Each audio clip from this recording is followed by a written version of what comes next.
Hey everybody, I am here with Jan from Consoles4U. What's up, man? Hi, Paul.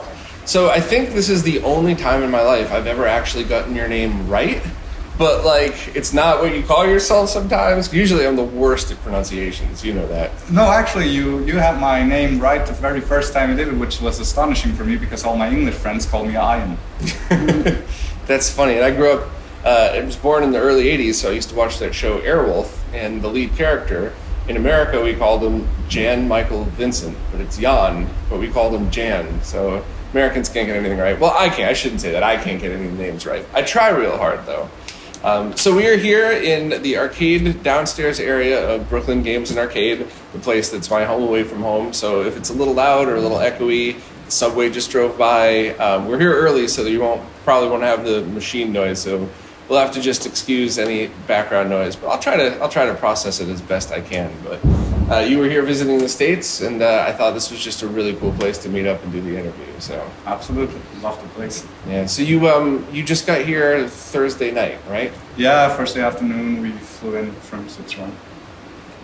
What was the plan? Was it just a vacation, or did you guys have was there a business reason to come? No, mainly a vacation, going on a vacation, and it was like, America, again, once, it's been a bit of a long time since I went to vacation due to the whole pandemic situation, so I was thinking let's do this, and it was like, let's go to New York, and I was like, okay, I should text Bob if he has time. Of course, yeah.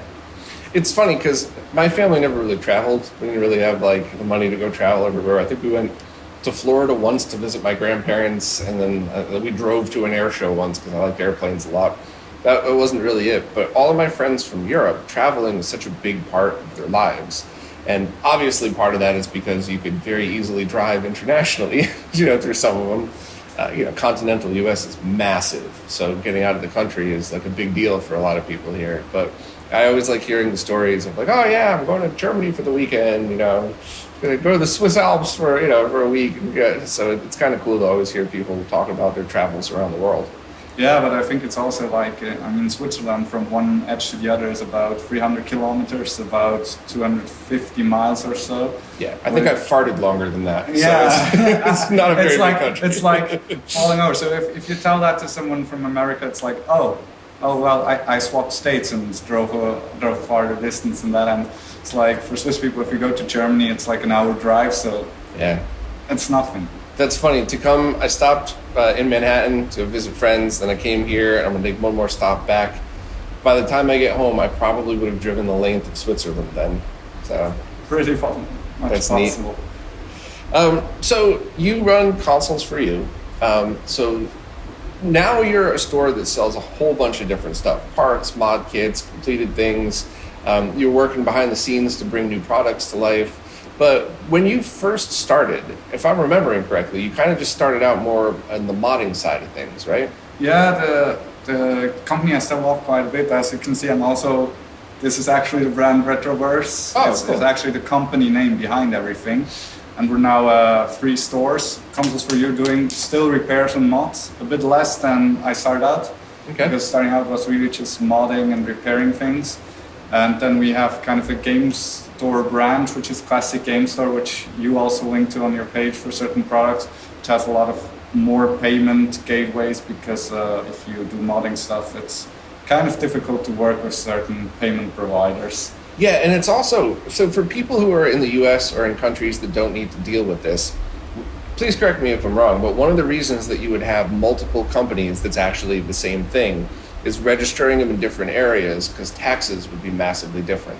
So if someplace in country A wants to buy a mod from you, if they're paying a bank in country B, they're going to spend a lot more than if they paid a bank in country A. Is that true, or is that? That is true, but Europe has kind of made this a lot easier with SEPA, which is Europe. When you have a number which is internationally possible in Europe, and so you can make transactions without very big fees.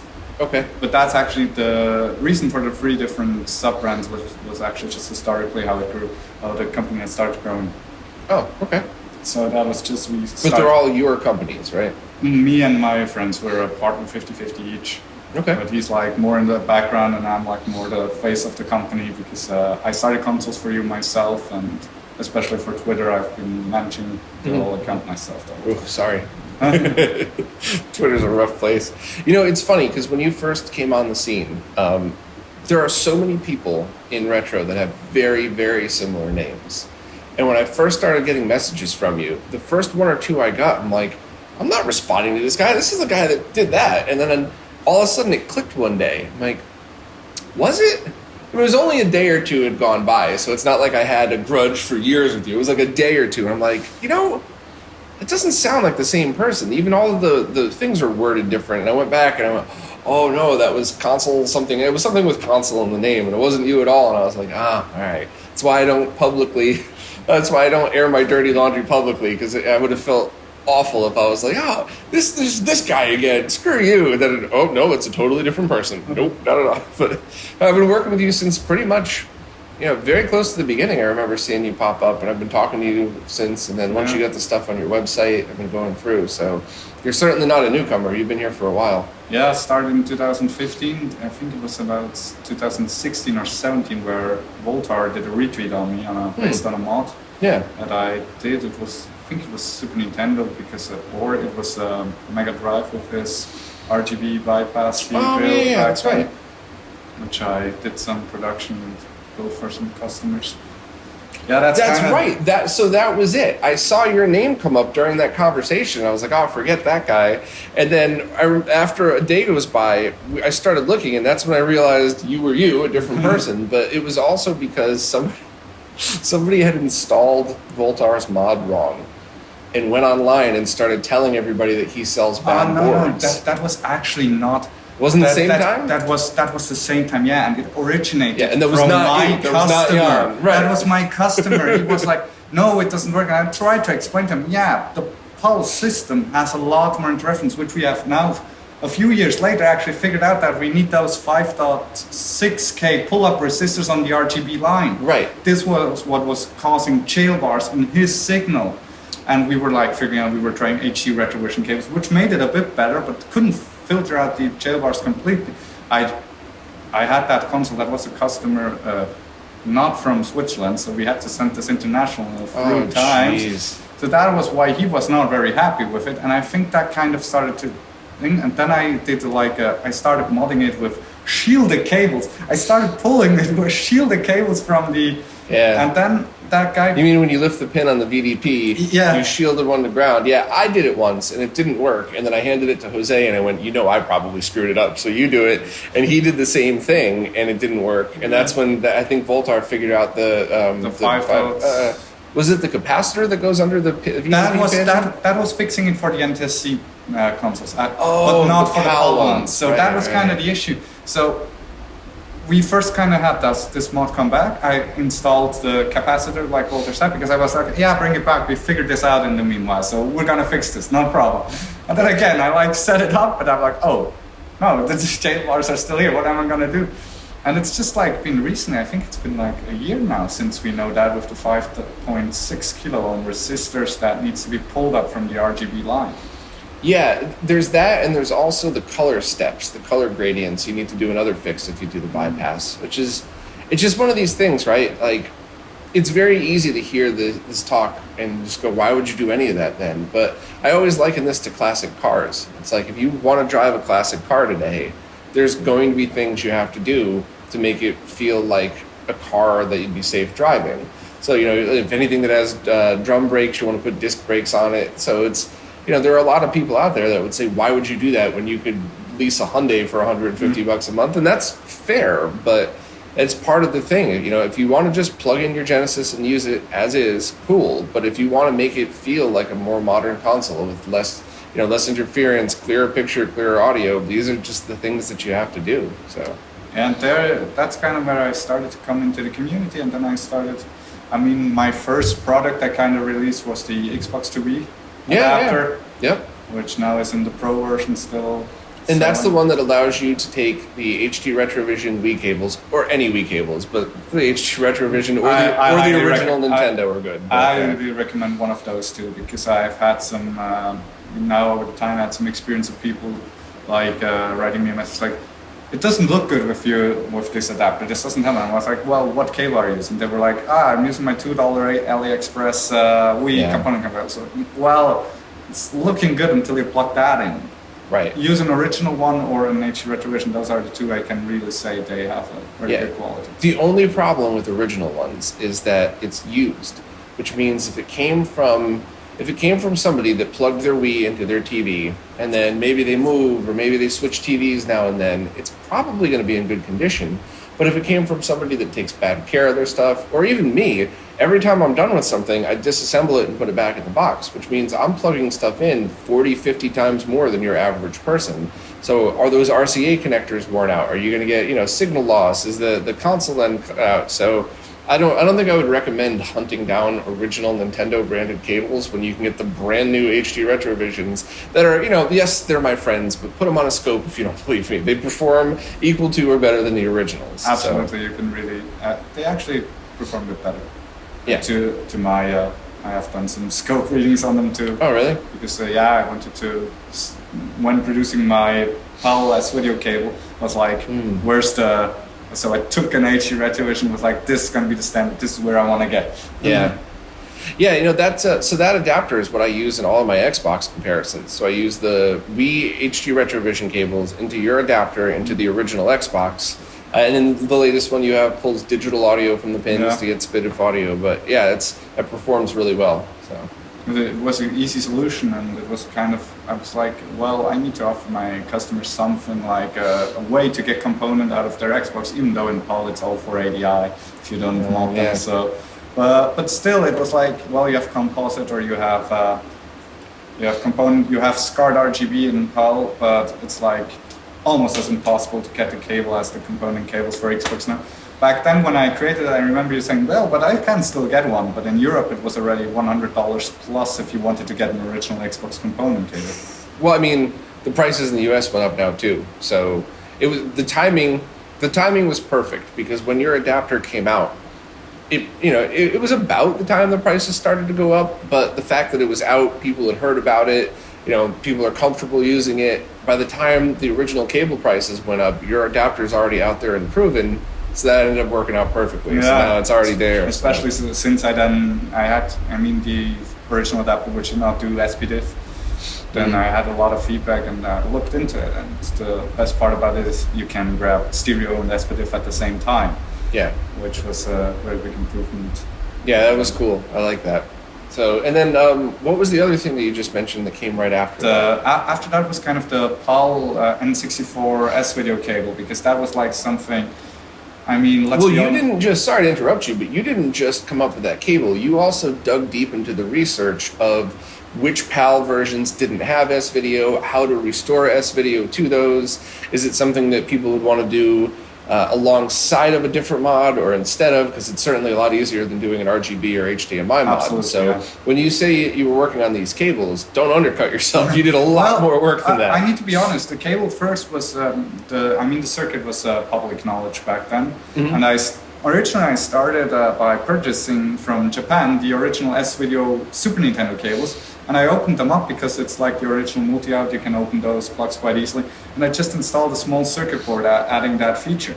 And then prices for S-Video cables went up in Japan because I probably bought too many of them, and they started to become so high that I was like, I need to take a look at a different version. And then I was like, I remember RetroAccess, they have an S-Video cable, and they linked to their cable manufacturer, which is in Italy. And so I contacted these guys, and they were like, yeah, we can deliver you this cable, because I was convinced that was a good cable. Yeah. And so I bought it, and I bought, I think, about 400 meters, which was enough, because every cable has 2 meters, which was enough for 200 cables. After that, I wanted to reorder, and they were like, no, that product was end of life. So I had to order 3 kilometers.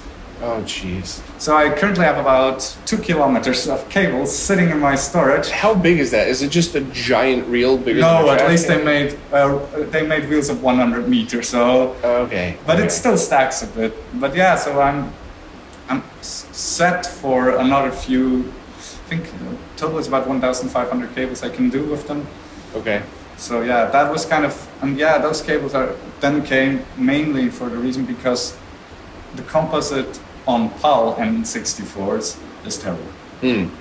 And it's such a huge improvement on I can only talk on PAL systems that if you go to S-Video and you take an RGB mod besides it, it's actually kind of difficult to find the difference if you don't look very precise.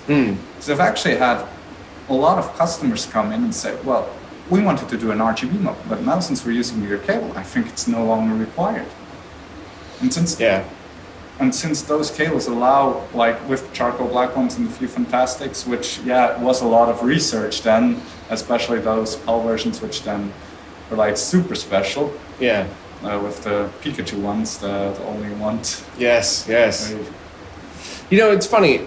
N64 NTSC consoles have some of the nicest looking composite video I've ever seen, both because the signal itself is very clear, but also because you could definitely tell that Nintendo used the blending of composite video to soften those weird early 3D graphics.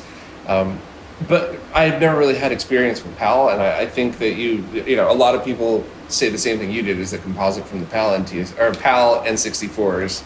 I mean, the best comparison I can make, if you put a PAL N64 to an LCD with a RetroTIM, for example, which is good conversion and everything, but the text is just flickering the whole time. Every text is flickering. And the text only gets solid if you use S-Video. Doesn't everything just flicker in 50 hertz? No, I'm kidding. sorry. that one had to be in there, obviously. Had to, sorry. Absolutely, no. You know, I have FPS purists that come to me and they're like, can you get me the NTSC because those are 10 hertz are doing everything. I'm like, okay. And last time I had the 5X hooked up to a 4K TV in the 4K experimental mode with 25 FPS. They were like, and I was like, how is the image? And he goes, well, that's excellent. Is it an NTSC system or a processor? And I was like, it's 25 hertz. That's funny. And he was like looking at me and was like, you're lying. And I was like, no, let's go to the settings. I can show you. That's funny. That's really funny. I was like, you can, the normal human eye sees 24 hertz as a movie. Right. A solid image. Me, myself, I cannot see the difference between 50 and 60 hertz. But I know a few people that can tell me the difference between 240 hertz and up in that. Yeah, it also depends on the content. It depends on a lot of things. But you know, I interviewed Arturo a while back, who's got really deep into the frame per second thing, and he does the 480 frame per second sometimes on the ZSPerks monitor, and he could tell immediately. Like he could just walk up and tell you what mode it's in and everything. So it's kind of a lot of respect for those people. Yeah, I mean, anytime you're really working with something on a daily basis, you have a different understanding. Like there was a period of time in the early 2000s where I could walk by a computer and tell you what brand hard drive was in it, just because I worked, I was in IT, did these things all day long, 5 days a week. I also was, always a nerd, so I'm doing it at home too. And like, I could just tell you which one was the Seagate, which one was the Western Digital. So it's just, if you're doing it every day, you start to know. It's kind of like with Super Nintendos. I don't know if I can still do it, but there was certainly a while there where I could definitely tell like which model, or the main model revisions, like 1 chip versus 2 chip, but also did that have an RGB mod or did it not? Which is the model with the more interference. Like you just look at it and you just know because you're doing it every day. So I'm very curious what Walter is doing here currently. Oh, with his 2-chip mod or 3-chip mod? Non 1 chip. I was scolded for saying 2-chip. Yeah. I don't know. He's I think he got the Rona, so whatever he's been working on got put on pause. I don't think he was doing so hot, so I had to check in. I checked in with him this morning to make sure he was feeling better, but I haven't heard back. So hope you're not dead, Voltar. Miss you, buddy. No, we still need you here. Yeah, yeah, absolutely. Walter has played a huge influence on my modding work and everything. I've learned pretty much everything in terms of soldering from him. Yeah, he gets such a bad rap sometimes. I think if people saw both sides of him, they'd have a different opinion of him. But he's still a little nuts sometimes, but so am I, so it's okay. Yeah. So it's funny though, like other than accidentally mixing your name up, there's no bad stories going on about Consoles4U. You truly are Switzerland in the middle of this. Like Jan, even a couple months ago, like brokered a peace offering between two people where I got, this is a pompous thing to say, but I'm at like 99% accuracy when something goes down and I'm like, that's a troll, that's what happened. And all the time people are, did similar to what happened in this, like, hey, I think you got this one wrong. Like, no, just wait and see. And I was dead wrong. I mixed somebody's name up. I mistook a fan for being part of the team or something. There was like 5 or 6 things that happened all at once within the same couple of days that really, like, it pointed the target, and Jan stepped in and we had like a little peace call, and everything worked out afterwards, of course. We're still going to call it the Geneva Convention, though, right? Oh, yeah. Yeah. So you truly are Switzerland, my friend. Thanks for the patience for doing that, too, because no problem. That turned out to be a developer that I think I'm going to continue to talk to in the future. It turned out to be a cool person. So just damn trolls got to me once. This is it. First in a couple of years, at least, that you fooled me. But whatever. It happens. Yeah. Happens to the best. Yeah. So what is next on your plate? Now, you have the controller adapter test kit that I believe Ronnie just wrote up on RetroRGB. Yes, he did. So would you kind of explain that in your own words? Because I think I get it, but I'm sure you're going to do a better job anyway. Well, yeah, it kind of is a test device, because it was I created it because we needed something like that in our store. That was the main reason I started creating this. I actually started creating this about 2 years ago. Mm-hmm. But then I kind of backed off from the project because I had so much stuff around my head. And now I've come back like beginning of this year and started, and it's a device that allows you to test all kinds of different retro controllers. It's a base unit which you plug into an adapter, which is a DB25 connector. A base unit that does not require a computer. It just requires power. Right? Yeah, it requires Very power. important. It has a small OLED screen in it. It's powered by an Arduino Nano unit. Cool. And yeah, which has not so much space, which I had to figure out over time. But yeah, and it's kind of, you plug in the adapter, you plug in the controller, you press a button, and the screen kind of tells you if the button is pressed. So if you press the A button and it doesn't show up the A button, it means the A button is not functioning. And so anybody that owns like a shop or something like that, or that's the target market for this. Somebody that has a bunch of components. Like, a game store owner, a web game store owner, anybody that gets Absolutely. used controllers through, I guess the entire kit's for somebody who owns a store like that. But you could also just get the receiver and the Super Nintendo model. So if you're somebody who makes custom Super Nintendo controllers, you could just always have this going. that's actually, I have one of the pre-order customers who does controller adapters, and he was like, man, if that's going to come out, it's going to make stuff so much easier. I don't always have to set up the system. Is it Robert? Was that Robert that did that? Oh, I think it was, yeah. Yeah.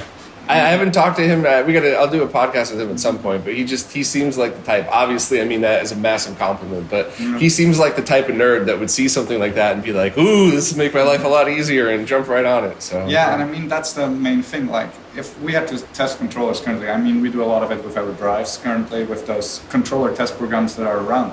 There's a lot of systems that don't have very good testing programs. Like, for example, if you want to find a Dreamcast controller testing program, it's quite difficult. I haven't found one yet that has kind of satisfied all my needs. So now I have the adapter, which allows you to plug in this adapter, plug in the controller, it tells you all the values. It tells you the L and R, also the analog values behind those. And it's been kind of, otherwise I always had to set up the Dreamcast, find a game that uses every button and uses all the trigger values too.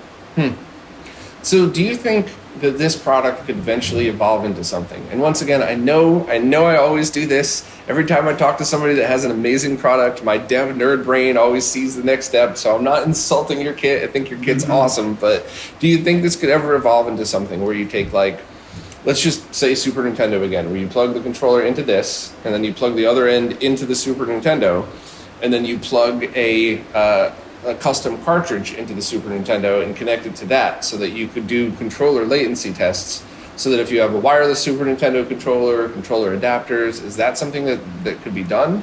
I think it's not something that could be done in that, but we talked about that I think a month or two ago. And I had something set up, but for some reason I think that Arduino was broken and was playing tricks on me, because I was reading it with the logic analyzer at the same time I was reading it with the Arduino. The logic analyzer was reading it correctly, and the Arduino was giving me low instead of high while I was reading the pin. I was like, what's going on here? And after 2 or 3 hours I said, I need to put this aside, need to take it again when I really have time. That's probably going to be something else. It's going to be like taking an extension cord and putting that in and having the ability like with an LED that is flashing or something like that. That alone would be helpful, because you don't have to mod every controller then. You could just put this thing in the middle and have, so same scenario, when you plug the SNES controller into this box, have the other end go into the console, and whenever you press any button, the light lights up. So then you can just hold this up in front of your TV and do the lag test that way. Because right now I have to mod each individual controller. Oh no, I saw that. Yeah, that sucks. So, but I guess that could also, I bet you talk to Pork, because that might evolve into the Mr. test kit as well. Because if you could do the same thing where you make the breakout boards, I don't know, did you catch Lewis's video from Zez Retro on how to use that Mr. latency tester for the controller? No, I haven't seen that one. So he went into detail. It was a great video, but if you were able to just put that test pin instead of on the button itself, but in an adapter like that, that means you don't even need to open a controller to do it. So that would be pretty cool. That's obviously the thing that is gonna take most of the time, opening all the controls, so if you can do it external. Yeah, and different controllers are so much harder. Like to mod a third-party SNES controller for this, I mean, I could do this in 5 minutes, and I'm not really great at this stuff. I pop it apart, a third-party controller. I don't ruin original controllers, but you take a drill bit, I spin it by hand, I jam the LED in, glue it in, solder the two things, back together. Here you go. Here's my test controller. But it just, especially somebody like Pork that's constantly testing stuff that comes in. If it's 15 minutes every time you do it, or then what if you have a PS3 controller? That's going to take forever, and you might not always be able to get to the right spot. And I know PS3 is wireless, but still, it's just having something in the middle would definitely make it easier. So, I mean, that's one of the things. Currently, the controller testing is supporting 20 controllers, which is retro only. I mean, I stopped. There's like no support for any PS3 or any of the Bluetooth-based controllers. But I'm already thinking for future on the same hardware base, just new adapter that is a Bluetooth adapter basically, that will interpret the signal and will then also help translate. But currently I'm always saying like PS3 controllers, you can test them on a computer very easy. You know what might actually be neat? Something, a Blue Retro-like adapter, so the protocols are already out there, but USB, so that you could use the Mister to test it, and all you're essentially doing is tapping the pin on it. Well, you would still need a button push. So yeah, I take that back. Never mind. That's what I get for thinking out loud when I'm cameras on. But whatever.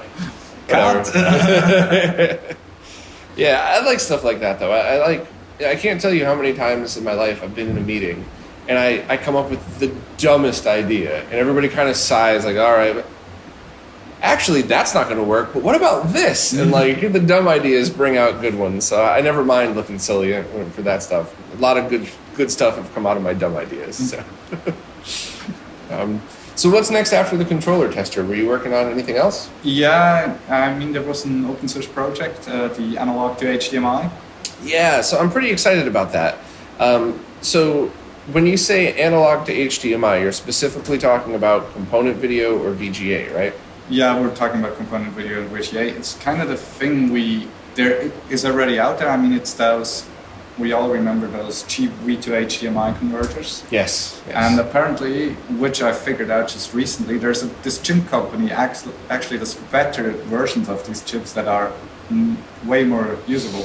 Yeah. And there's a guy that has made a breakout board with HDMI port, and with the help of ManCloud, one of the open source developers, we have now created out of the open source. We have created a version that has a bit more features that will then enable us to kind of produce this. And it's like you don't have to play the lottery game anymore when you go to Amazon and buy a cheap component to HDMI conversion, or also VGA to HDMI. I mean, just for the GBS control, it's like I wanted to build some of those, and I bought those VGA to HDMI converter. I didn't get an image anywhere, and this was like working for 2 hours. I'm like, what did I solder wrong? Went back, watched Walter's video again. Was like, I did everything right, until I decided to plug in a VGA monitor, and everything was fine. It was just that converter that did not want to take that resolution. Yeah, so all of those, the Wii to HDMI, the PS2 to HDMI, which I feel like I still have one laying around that I never tested, but all the ones that I like, Steve from HT Retrovision did really extensive tests on this. I think he bought an insane amount, and he determined the one chip that was good, and he contacted that company, and he's like, "Hey, can I just order, this one chip?" And they're like, "I mean, it's kind of out of stock and not really something we were planning on making. We could probably do 100,000." It's like, no, never mind. That's a lot of. I mean, a lot of people don't understand that the reason you get some of these cheap DACs for $20 on Amazon is because they make them in quantities of 50,000 a month consistently. At least. So yeah. I mean, the VHDMI you find them for $3 or so. Yeah. And then you're like, oh well, the connector costs me more almost. Yeah. Yeah, exactly. But I mean, having a DAC that you, an ADC that you could rely on is really important for a lot of people, because I know, especially developers, but I just also know a lot of busy adults that are like, I don't have time to buy 4 adapters and return the ones that don't work. Like, I just want to do this. Just give me something that I can spend my money on that'll work right. So having something that'll handle that is good. And how does that handle the black levels, right? It's whatever's in, it puts out. Yeah, it's really pass through.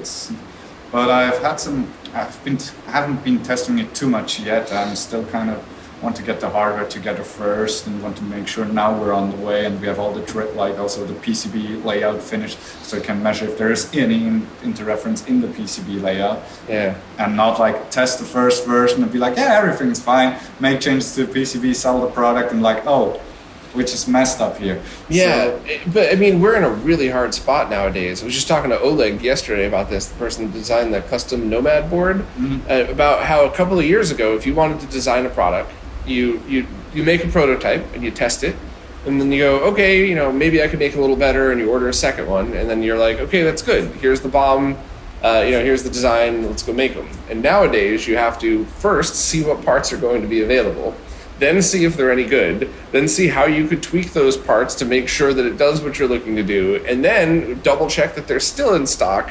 And if they're not, maybe buy them. Maybe you have to buy them first to guarantee that you could even make it. I actually did that. Parts are already all in stock, more or less. Good, yeah. But just missing the main chip, but all the ports, because the ports are also not easy to get.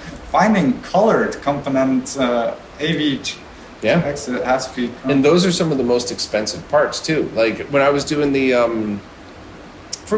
think it was the comp cleaner or something. The most expensive part on that board was the 3 RCA connectors, and that was before the part shortage. Those have skyrocketed now. It's mainly for me. It was finding a blue and a green one. Really? Yeah, I wasn't able to find those 2 colors. I mean, red, white, and yellow. Those are kind of standard. You can find them everywhere in the net, but. That's funny. That's because it's just kind of no longer the standard video. I mean, I guess you could make the 3D printed case so that around the area, you could have like all black connectors or something, and all around the area you have the colors. So if that was really the bottleneck, you can get around it. But that stinks. No, but that was a kind of the same spot with SCART connectors. Those have surfaced recently. There was a time, I remember, I wanted to do my own SCART cables for some time, because I was like... kind of not happy with what was around, and I also wanted to do some own brands. And then I was like searching for SCART connectors, and I was like, oh, there's none.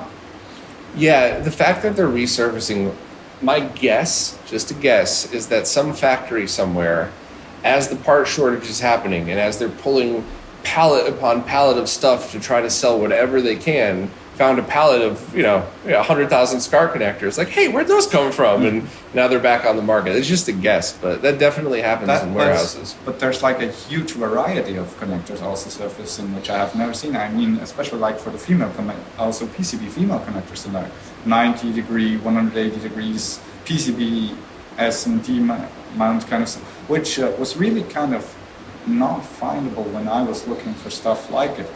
So maybe they just maybe someone spun up a mold and now everyone is copying again. The unfortunate truth is what probably happened is somebody contacted a company out there to make a small quantity, and that company just started to search and went, hey, I bet you these things could be made. And hey, what about that company Bitfunks? They do retro, and we'll sell you the stolen design if you that's that sucks. But I guarantee you, if you really dug in and did some detective work, there'd be a clone company in there. But I mean, that's the other side of it, right? What if that happened and now one poor developer is screwed out of their angled SCART design, but now we could all get them all around the world again. So yeah, that's kind of a shame. It's, by the way, also the reason why the analog to HDMI will not be open source for the moment. Oh, just so it's not cloned because right away? It's an original open source, and I have gotten some people telling me like, why aren't you closed sourcing this now, even though you're basing it off a community project? And it's like, well, if we were not in this time right now, I'd probably do it open source. But it's like, if I open source it now, the chance that certain cloning companies have it sell it before I have it in stock. But more importantly, no offense, more importantly than that, not just that you might lose all the money and time that you put into this, but as you were just explaining, you have this prototype revision, you need to do some more testing, and you might find a tweak or two. And if you were just constantly uploading to your GitHub, like, hey, here's the new revision, don't make them yet unless you're a tester, and the notorious clone company just made 10,000 of those, and you found a problem, now you're flooding the market with garbage, and now you're getting the support calls because it looks just like yours because they cloned it. So, yeah, it's unfortunate. But no, it's a shame. It really is a shame. Yeah. But anybody that has a problem with you not open sourcing right away, either is just a troll or they're the clone company. I've seen that before. I don't know if I'm supposed to talk about that yet, but I did catch a clone company in the midst of trying to steal something a couple of times, but one pretty bad one. Or it's just, people that don't understand what these things are. So I guarantee the people that are complaining wouldn't actually have really made their own. They're just looking for something to complain about. It's not like you stole something then you're keeping it closed. This is you're working on it. Once it's out, once you're ready to sell it, you're going to release the files. I can't imagine anything more fair. I'm not planning on releasing them. I need to make a return on investment in the Anna store, but I'm looking that, depending on the situation depending also how the whole demand is. If the demand is very high, then I will fulfill a part of this demand. But it's kind of, you could think, well, make it non-commercial, for example. Make it an open source non-commercial license. But the problem is, cloners are not going to care about that. No, not at all. And my even bigger problem is the customers of the cloners are not going to care about that it was a ripoff. I mean, I see that so many times. I get so many support requests from people like, a very good example, I have Australian customers because they're PAL too. They get my cables. Mm-hmm. And then I get like, it's not working. Like, can you show me pictures of the setup? And then I see a RetroScaler 2X with my cable on it. Right. I'm like, take the red thing, throw it out, get a Tink, and your setup will work. Yeah. Yeah, it's just people don't really, it drives me so crazy. We're like, consumers don't really care. They're going to buy the cheaper one. Well, then shut up when it breaks, because that's exactly what you did. Not only did you steal from the developer that made it, but at the same time, you're going to inferior product, and maybe it'll work, maybe it won't, but that's why you really shouldn't buy clones. So that was like the best thing I've seen in the last week. I was searching around, and I came around a review of this RetroScaler 2X. It's like, I reviewed the RetroTink and the RetroScaler 2X, and the RetroScaler 2X was way better. I'm like, hang on a sec. That's not possible. No, but I mean, that's always going to be around, right? We all know the infamous YouTuber that holds things up and tells you that it doesn't feel like there's lag in it. Like, that's what you deal with. Like, I saw a review of a AV receiver the other day with a guy that he's in good shape and his shirt fit perfect and his lighting was perfect and he's got like $100,000 setup in his room, and I'm like, well, he looks the part, but is he an actor acting, or does he actually know what he's talking about? And then he starts saying some audio specs, and I'm like, I'm not an audiophile, but I'm pretty sure he did that wrong. And then he points to the back of it. He's like, yeah, and there's composite video jack, so if you want to play your old consoles through this is the perfect device. And I'm like, that's got like 10 frames of lag. That's meant for deinterlacing VCRs, not playing video games. So a lot of these reviewers are just so full of shit, and there's nothing anybody can do about it. So, yeah.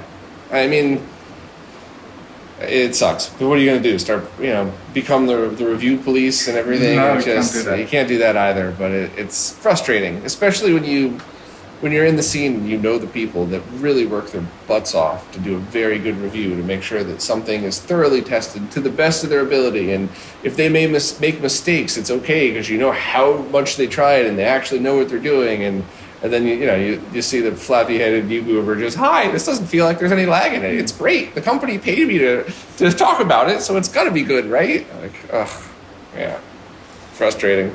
No, but that's Just checking time to make sure because I know the store started to open up. I can hear people walk around, so can't be too long of an interview today. But otherwise we'll have some additional people that will be interviewed. I mean, it would be fun to come down here. I think I've shown many clips of this place when it is jam-packed. They got the KOF crew on these machines here. There's so many other stuff here. There's BVMs and PVMs sitting, for your use in an arcade down here. You can't get any better than this, but it gets very loud, so that's the only thing, Yeah, can't record that usually. Yeah, no, I mean, it can't record it, but it's awesome. Good energy. And the upstairs, that's kind of new, all of the machines up there. Mm-hmm. So we gotta both do like a walkthrough with our cameras or something to show people. This place is really blown up. I love it. I love to see it. So there's even, I don't even really know what that machine is. This one? Yeah. Cube one? That's Yeah. a written game. I know that from Japan. Oh, yeah? Yeah. That's a written game and you kind of play on those 16, those are 16 buttons. Oh, so it's like Simon Says, but like it's square. But all right, that's cool. It's very difficult. I can imagine. It gets to very high speeds, and I remember in Japan standing behind the guy, and he was like just moving his hands at light speed, and I was like, okay, I'm not even going to try it because I'm terribly at rhythm games. We could get Beast down here to play it. He's really good at those. I am not. I'm shocked I could play guitar. Like I don't have the coordination to do that, but yet I can somehow play guitar. It's weird, but no, but that one is actually. I'm very curious if they hack that one because otherwise you might not even be able to play. You have to hack those so they can get into that network. If it's here, it's because one of the awesome people here knows exactly what they're doing with it. That's for sure. So. Because, I mean, they have the Naomi boot over there as well. And Beast and Jose rebuilt that one for a while. So there's good stuff here. They get the Vertical Astro City. That's Beast's as well. I like that one a lot. I would love that one. I keep trying to get him to sell it to me. He's like, that was my perfect Tate Gab. Never going anywhere. So, yeah, fine. But I like that one a lot. It's got a bunch of cool stuff here. Yeah. I was quite surprised to find that one here. That's Cube arcade. Yeah. Maybe you have to post a picture later, otherwise people will be like, what are they talking about? All right. So what's next for you? You're going to finish up your trip here, heading back. You have the products that you're working on. Anything else in the upcoming months or something? Or is it just really the analog to HDMI is going to be your next big thing? Yeah, I'm working on this other small side project, but I'm not ready yet to talk about it because it's also because of chip shortage. It's that thing that we were talking about. Sorry, everybody. Well, this is not one of those like, I know something you don't know. This is because we don't want to get the hype up and then people get excited and then you find out you can't make it for a year and a half because there's no chips. No, it's terrible. I have parts for 40 pieces. I'm like, what the heck am I going to do? And now I even have the bad news that it seems like it's currently end of life. And so I'm trying to figure and trying to talk to people, but it's... Yeah, it's pretty terrible. It's maybe going to come out. I'm going to maybe shadow drop it, to be very honest, the thing, and maybe going to hope that there's... But it's a bit... it's a shame, because it would be a cool thing to talk about. Yeah, I mean, we'll just have to do a follow-up when that comes out, but it sucks. I know quite a few products that are shadow dropped like that, and occasionally people will pick up on it and be like, hey, Bob, how come you're not talking about this? And it's like, because there's only 7 in the world right now. That's why you can't. If you happen to find this chip yourself, you might be able to make one. Good luck. See what happens. So no, it's also not satisfying to produce these kits. I mean, I spun the PC Fab was the last thing I did before going on vacation. I told them to produce the kits, but I'm like, maybe I can find some. Yeah, that's terrible. I mean, and this is, I know I don't really need to say this, but this is affecting absolutely everybody. The consumers that have a solution to a problem can't buy it. The people who are, the sales people can't sell it to make their money. the reviewers don't have something to review. The chip makers don't have chips to sell. Like this sucks for everybody. I mean, it's like one of the worst things for me personally is currently that the RetroRGB 2X Mini is no longer available due to the same reason. Yeah. This was kind of my getting people into better quality. So now I do still have some 2X Pros, which they are price step higher up, obviously. Yeah. So I really kind of hope to jump into the gap with the analog to HDMI converter there.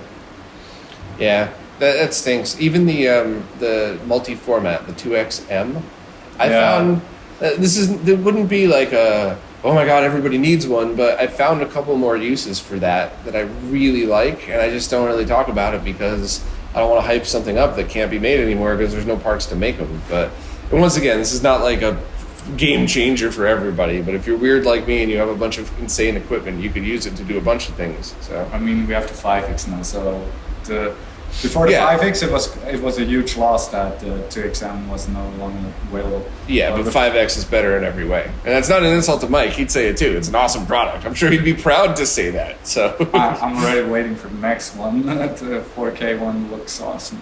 Yeah, I'm always pumped with the stuff Mike's working on. So hopefully we'll see what comes next. But a bunch of cool stuff. So I'm always texting Mike like, hey, if you need someone to test the prototype. That's funny. You remember that live stream you did with Mike where I asked for a friend? Oh, yeah, those are good. I got to do another one of those with him whenever it comes out too, just to kind of hype it up and show what's going on with it, because that was neat. And, it's always that gamble too, right? I think when it's something like what Mike's been doing, that no one else has really been doing it quite like that. I know the Morph is coming out. I bet you that's going to be awesome too. And obviously the OSSC Pro was put on hold, but that was coming out. But Mike was kind of approaching it a little bit different. So I think with the 4X, doing a live stream once the prototype gets workable might be fun, because the clone companies have nothing to clone.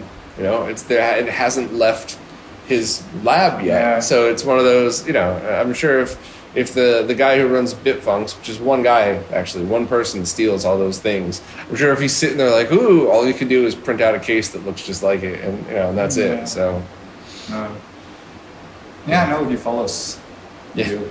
Oh, I know. Are you comfortable talking about any of that, or would you rather just skip over that one? This is always a very special subject because I feel comfortable. I don't have any regrets because I did actually work with Bitfunks at a certain time. Well, I mean, why don't you tell the story then? Was in the beginning of Bitfunks where this was the part where he really started, and he kind of he started producing open source stuff, but which was totally legit to be produced, and also OSSCs he started producing before the time where he linked the support requests already to the next people. I worked with him, and he seemed like a decent guy, and I had some of his products which were not of bad quality. One has to be honest about that. Some were pretty good, especially the more basic boards he makes. All seem to be pretty good. And I mean, if you remember the OSSC colored cases, I had them from him back then. He was selling colored OSSC, and I was like, I only want the cases. And he was like, no, that's not going to sell, but you can have some. Didn't take 2 weeks after I published them that he had them in stock, obviously. Yeah. That was just the way it worked. That was okay. And then he did the Dream PSU. Don't you love that attitude, by the way? I'm stealing, but I know what's better. And then you prove them wrong, and it's like, all right, I'm going to sell it too then. That's just, I've stopped, I really stopped being bothered by that. But then I kind of gave him the idea to do the Dream PSU after he did the DC HDMI, which was, to be honest, easier available from him for a long time, but that one had a huge problem. You had to remove all the, I think, ESP chips on it and replace them with genuines. I had some of his kits. I had to redo all of them. I had to reprogram them and everything. So now that's power. So that's dangerous. Now you could, if dangerous, not that you're going to light your house on fire, but dangerous that if you send the wrong power to your consoles, you're definitely going to kill it faster than the right. Hang on, I'm talking about the DC Digital right now. I thought you said Dream PSU. Yeah, that was, I told him to do that. He actually did that. This was also a good design. This kind of failed because the guy producing them was tricked over by some. But I want to make it very clear that Bitfunks did not steal the ones that were made by the other guy. You need to take him, for once I have to kind of say that he did, because that was in the times where he actually also cared about what should be done. And then there was like Kaiko, which was getting the products before I was getting them. That was kind of the insight I had into that, and it was kind of in between it.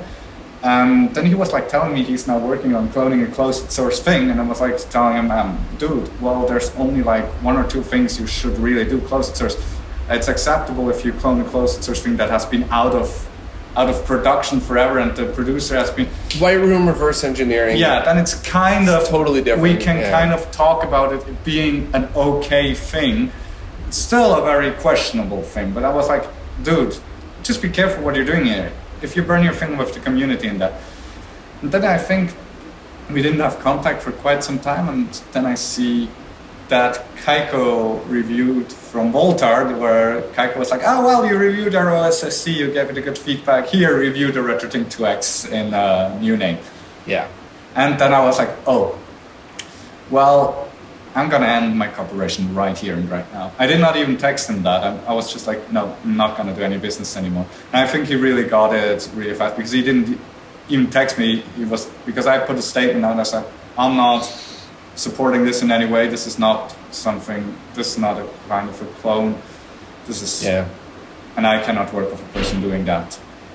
And so the only thing that we have going for us here, we as a retro gaming community, is that because this is one person, it might actually be something that we could do something about. Or if it's just, and I know he has like 4 company names, some in Chinese, some in English, but that you might actually be able to do something about that. Whereas if it really was just a group of people operating as different names, it's almost impossible to do anything outside of China. But I'm not sure if he's still only one person, because he has grown quite a bit.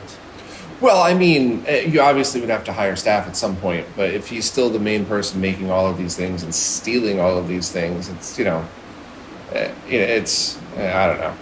The point is just, he's not stealing 100%, let's be honest about it. Right. The bad thing is he's just using the money he does with open source stuff that he is legit able to produce, and uses that to steal closed source stuff.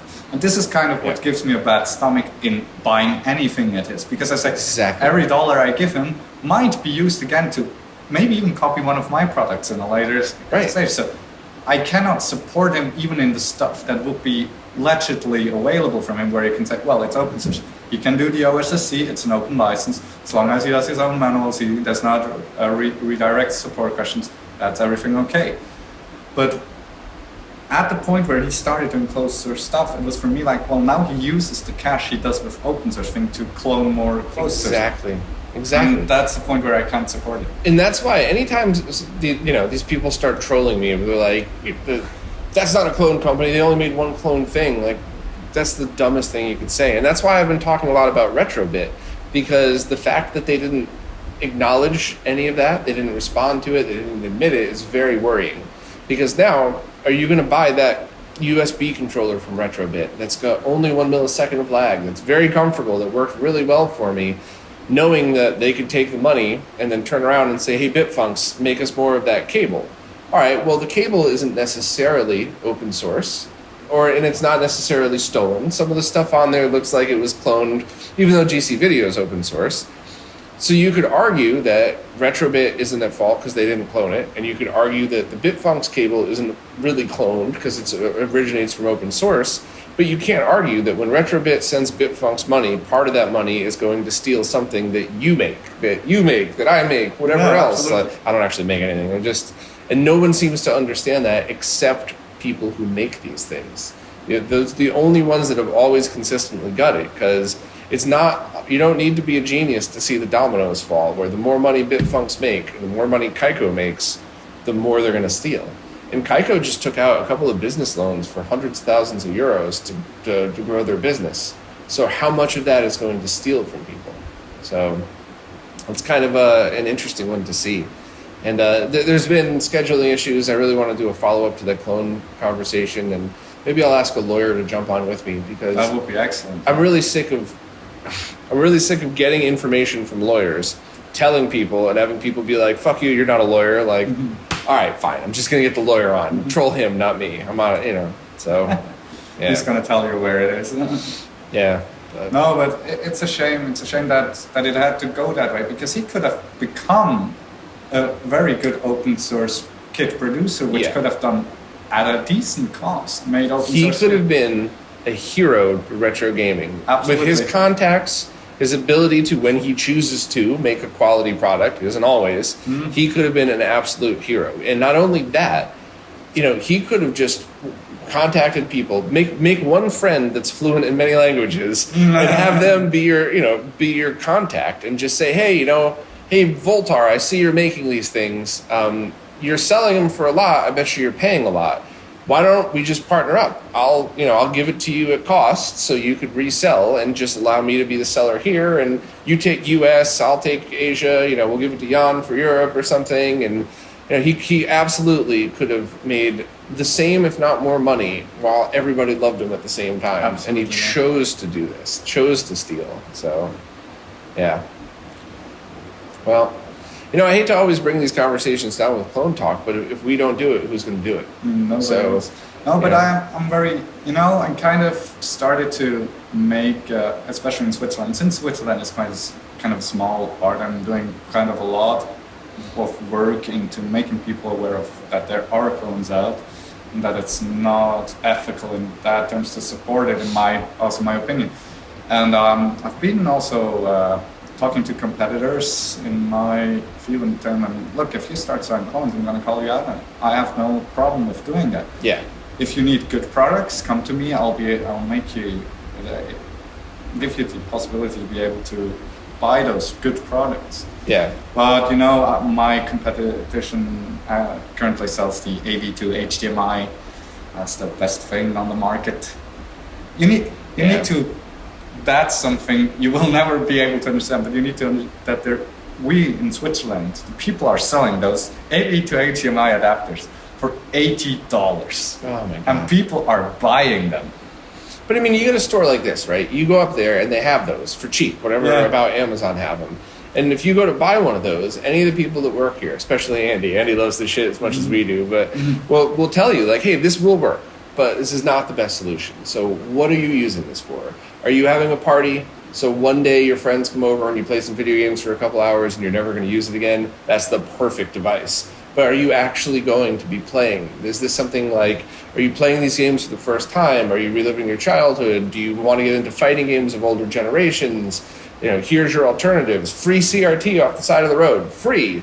Or, which is getting harder to find, but still, or maybe step up to this, or maybe look into that. Like, there's nothing wrong with selling those. The only thing wrong with it is trying to present it as an awesome solution. So. I have them in my store too. We need to be honest about that. Yeah. But mainly it's the conversation starter, like you say.